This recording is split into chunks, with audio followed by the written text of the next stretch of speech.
अरे रामू सुन, आज मेरा चंपारण मटन करी खाने का बड़ा मन कर रहा है। जा जाकर नंदू की दुकान से चंपारण मटन करी लेकर आ। और सुन, तू भी एक प्लेट खा लेना।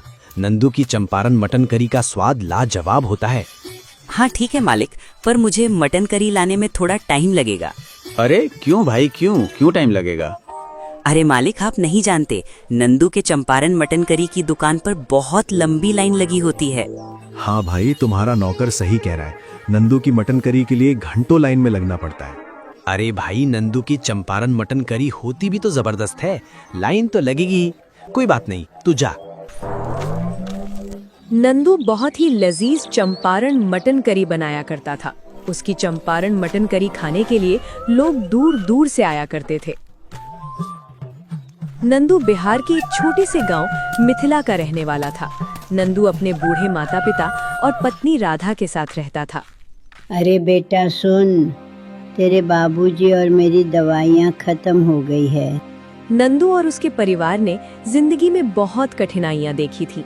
उनके घर में हमेशा खाने को कुछ नहीं रहता था। तभी एक रात दरवाजा खटखटाने की आवाज आती है। कौन है इतनी रात को? नंदू दरवाजा खोलता है और देखता है साहूकार अपने आदमियों के साथ आया है।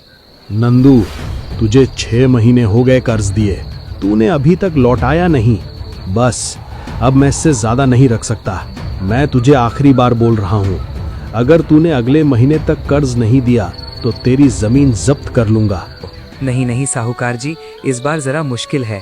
मेरी सारी फसल खराब हो चुकी है। अभी मेरे पास करने को कोई काम नहीं है। आप प्लीज थोड़ा और वक्त दे दीजिए। मैं कुछ नहीं जानता।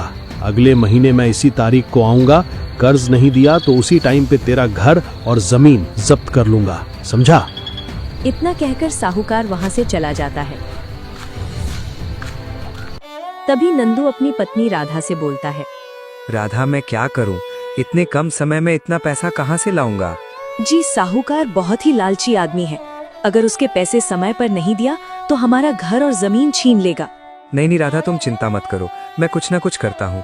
हाँ, मेरा दोस्त है मुंबई में, उसके पास चला जाता हूँ। वो मुझे कहीं ना कहीं तो काम दिलवा देगा। अगले दिन जी, मैं आपके कपड़े और कुछ सामान पैक कर देती हूँ।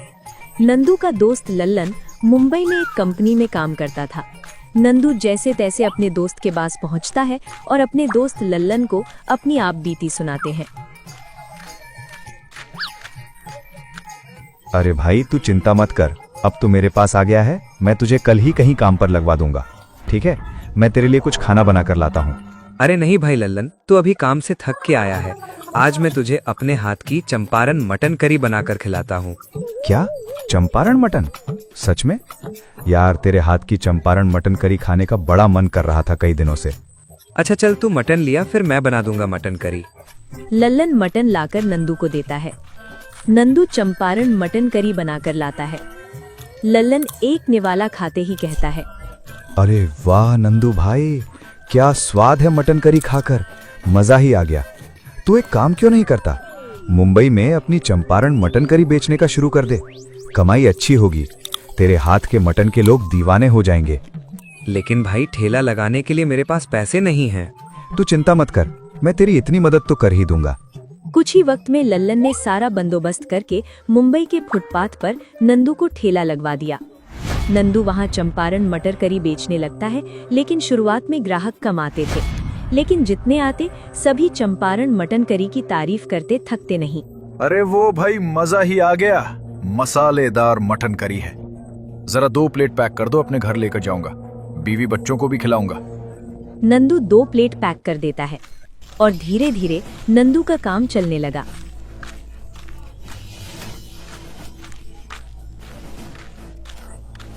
लल्लन भी अब काम छोड़कर नंदू की मदद करने लगता है।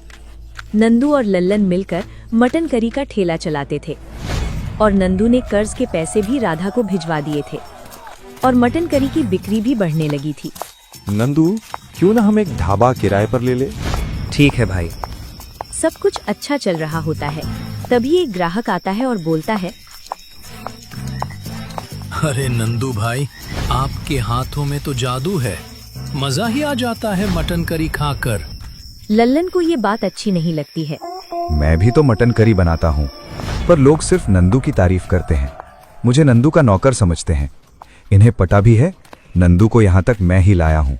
लल्लन के मन में लालच आ जाता है और अगली सुबह जब नंदू मटन करी बना रहा होता है तो वो उसमें जमाल गोटा मिला देता है।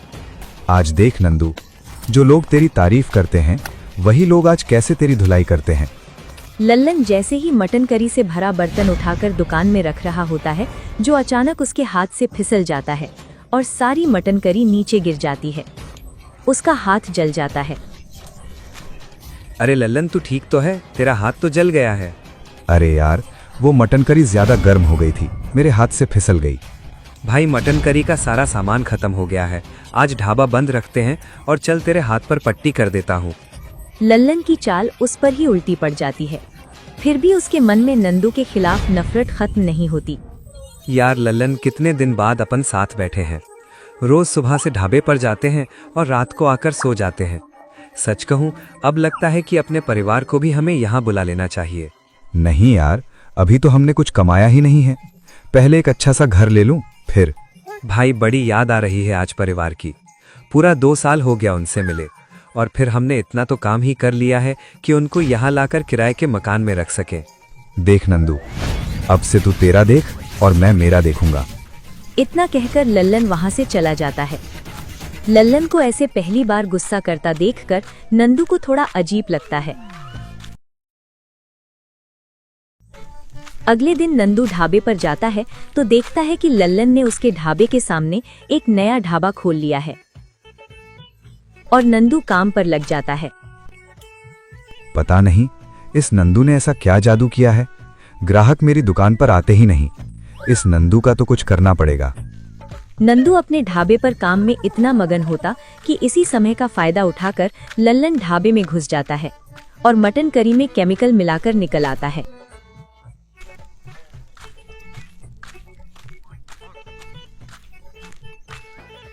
कुछ देर बाद फूड इंस्पेक्टर आते हैं।